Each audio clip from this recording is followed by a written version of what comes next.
불법적이고 위헌적인 비상계엄령 선포는 불과 몇 시간 해프닝으로 끝났습니다. 대통령은 4시 26분 계엄 해제를 발표하였고 이로써 약 6시간 만에 비상계엄 상황이 종료되었습니다. 윤석열 대통령은 계엄령 해제를 선포하면서도 경위 설명이나 사과 한마디도 없었습니다. 한밤중에 갑자기 나라를 혼란과 위험에 빠뜨린 저런 사람이 대통령 맞나? 또라이 아니냐? 술 처먹었으면 대리기사를 불러야지. 책상에 카메라 놓고 계엄령 선포하냐? 유튜버냐? 김건희가 시켰냐? 등 도저히 이해하기 어렵다는 시민들의 반응이었습니다. 북한 김정은 말대로 윤 대통령은 뭔가 온전치 못한 사람이 맞네. 사람 볼 줄 아네라는 반응도 있었습니다. 더구나 계엄령을 선포한 당시에 키르기스스탄 사디르 자파로프 대통령이 방한 중이었다는 사실이 뒤늦게 알려졌습니다. 즉, 타국의 국가원 수가 방한 중이었음에도 계엄령을 선포한 것입니다. 한편 계엄군 체포조가 이재명, 우원식, 한동훈을 체포하려고 했다는 CCTV 영상도 발견되었습니다. 그리고 늦은 밤 일어난 사건인데도 민주당 의원들이 이례적으로 빠른 속도로 국회에 집합할 수 있었는데 마침 당일이 민주당의 연말 회식 날이었다는 우연 덕분이라고 합니다. 때문에 거대 정당의 행사 일정도 확인하지 않고 계엄령을 선포했냐는 평가를 받고도 있습니다. 잠깐 여기서 좋아요, 구독, 댓글 부탁드려요. 이제 대통령 탄핵 절차가 급속히 진행될 예정입니다. 여당인 국민의힘 내부에서도 탄핵을 막기 쉽지 않아 보인다며 체념하는 분위기입니다. 이렇게 되면 제21대 대통령 선거가 조기 시행될 가능성도 높아집니다. 탄핵 전에 대통령이 직접 하야 성명을 하면 좋겠지만 지금은 그런 조짐은 보이지 않습니다.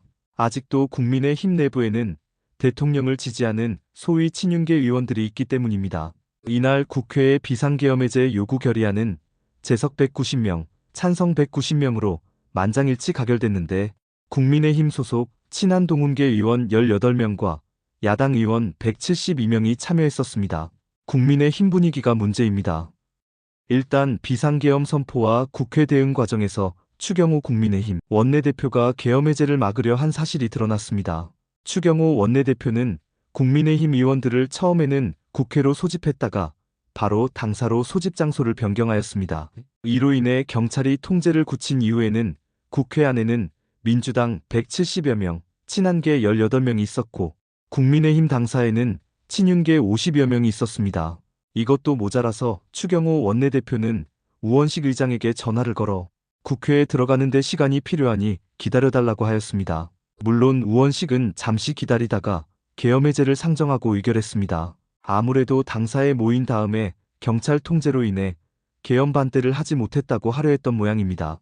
긴급 소집된 계엄령 해제 요구 표결안에서 재석한 국민의힘 의원들도 전원 해제 찬성표를 던지긴 했으나 실제 국회에 참석한 의원 수는 단 18명 뿐이었습니다.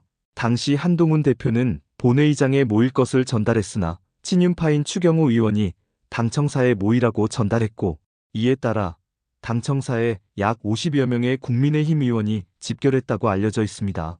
즉 국회에 모인 것은 추경호 의원이 아니라 한동훈 대표의 말을 따른 의원들이었습니다. 국회 본회의장에 입회한 국힘의 중립지대 및 친한파 의원은 추경호 원내대표의 공지에 격앙했다고 알려졌으며 한동훈 대표도 추 대표의 이 같은 행위를 보고 공범이나 다름없다며 언짢은 반응을 남겼습니다. 한동훈 국민의힘 대표는 처음부터 계엄령 선포에 반대 입장이었습니다. 그는 4일 새벽 국회 본회의에서 비상계엄 해제 요구 결의안이 재석 의원 전원의 찬성으로 가결된 직후 국회 계엄 해제 의결로 이번 계엄 선포는 실질 효과를 상실했다고 말했습니다.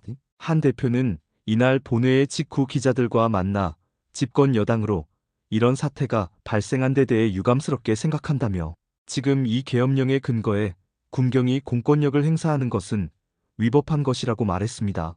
한 대표는 이어 위법한 지시에 따르지 않는 것에 대해서는 집권 여당인 국민의힘이 공무원들을 끝까지 지켜드릴 것이라고도 했습니다. 오세훈 서울시장도 계엄령에 반대한다고 입장 발표를 했었습니다. 앞서 9월 1일 이재명 대표가 한동훈 대표와 만난 자리에서 윤석열 대통령이 계엄령을 준비한다고 말했었습니다.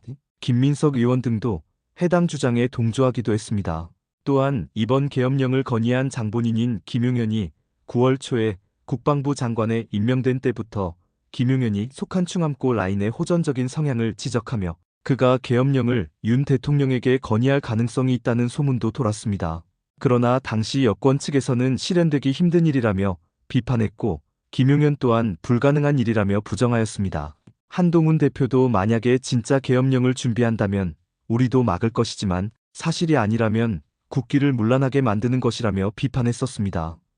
그러나 정말로 계엄령이 선포되면서 한동훈 대표 역시 반헌법적 계엄이라며 기겁을 하고 계엄령을 막기 위해 국회로 가서 이재명 대표와 같이 비상계엄해제 요구안 가결을 주도하며 5월 동조하는 상황이 연출되며 이재명 대표의 발언과 더불어민주당의 주장이 재평가를 받게 되었습니다. 아무튼 계엄령이 해제된 것은 천만다행입니다. 돌이켜보면 2024년 12월 3일 22시 25분경 윤석열 대통령이 제22대 국회와 그 의원들을 반국가 세력으로 규정하고 이를 척결하겠다며 비상계엄을 선포, 제1공수특전 여단 등 무장병력을 투입해 국회의 사당을 공격하였습니다. 종북과 반국가 세력 척결 및 자유대한민국 수호를 명분으로 비상계엄을 선포하였으며 그에 따라 계엄사령부가 설치되고 계엄군이 동원되었습니다. 일시적으로 전 국민의 기본권이 제한되었으며 계엄은 4일 오전 1시 국회의 비상계엄해제 요구 결의안 의결로 2시간 34분이라는 매우 빠른 시간에 실질적으로 무산되었습니다. 이번 계엄령 해프닝으로 윤석열 대통령은 충분히 탄핵 사유를 자초하였습니다. 윤석열은 계엄 선포 당시 국무회의 심의를 거치지 않은 것으로 보입니다. 이는 계엄법 위반입니다. 다음은 관련법입니다. 계엄법 제2조 계엄의 종류와 선포 등 대통령이 계엄을 선포하거나 변경하고자 할 때에는 국무회의의 심의를 거쳐야 한다. 윤석열은 계엄 과정에서 국회에 이를 알리지 않았습니다. 국회에 통과하지 않음은 헌법 및 계엄법을 위반한 것입니다. 헌법 제77조 계엄을 선포한 때에는 대통령은 지체 없이 국회에 통과하여야 한다. 계엄법 제4조 계엄 선포의 통고 대통령이 계엄을 선포하였을 때에는 지체 없이 국회에 통과하여야 한다. 헌법은 계엄의 해제를 대통령의 기속 의무로 규정하고 있기 때문에 대통령이 이에 불복할 시 위헌에 따라 국회에서 대통령의 탄핵 소추안을 상정할 가능성이 있습니다.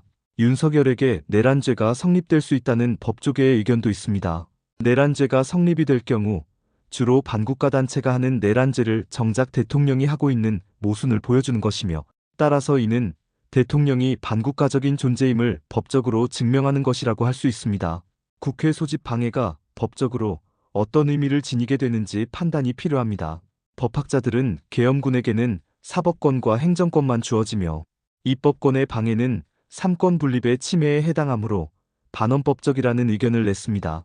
이들이 계엄법에 따라 상관의 지시에 의해 위법행위를 한 것만으로 반란군이 되는지 여부는 법학자들의 의견이 필요합니다. 제1공수특전 여단과 제707특 수임무단은 계엄군으로 국회에 투입되어 적극적인 무력은 사용하지 않았지만 국회의사당 경내에 진입하고 양당 대표 및 국회의장을 체포하려 하였습니다. 총기로 무장하였으나 실탄 소지 여부는 경과 조사를 좀 더 지켜보아야 합니다. 감사합니다. 좋아요, 구독, 댓글 부탁드려요.